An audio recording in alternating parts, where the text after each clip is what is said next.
এসে বলছেন যে মহিলাদের মাংসের টুকরো কিছু দেবাংশু ওনাদের মুখপাত্র সে বলছে বদন বিগড়ে গেছে। কতটা নির্লজ্জ মুখপাত্র হতে পারে, কতটা নির্লজ্জ দল হতে পারে যারা মহিলাদের মাংসের পিণ্ড মনে করে তার বদন বিগড়ে গেছে কিনা বিচার করছে আজকে দেবাংশু।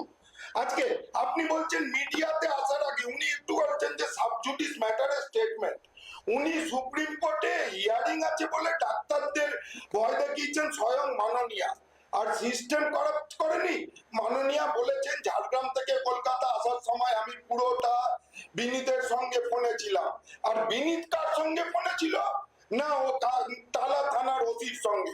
এটা পুরো সিস্টেম, আমি বারবার বলছি টালা থানা থেকে টালির চালা অব্দি যোগসূত্র আছে, এবং এই আজকে একটা সিস্টেম একজন অভয়াকে কেড়ে নিল, এবং এই অভয়ার দোষী দাবি মানে শাস্তির তো দাবি আমরা চাই, কিন্তু মুখ্যমন্ত্রীর মতো নয় যে একজন যে কাউকে ধরে নিয়ে তা সেই দোষী, বাকিরা প্রমাণ লোপাট যারা করছে তারা দোষী নয়, যারা কনস্ট্রাকশন করে দিচ্ছে ভেঙে দিচ্ছে তারা দোষী নয়। এই তথ্য মানতে আমরা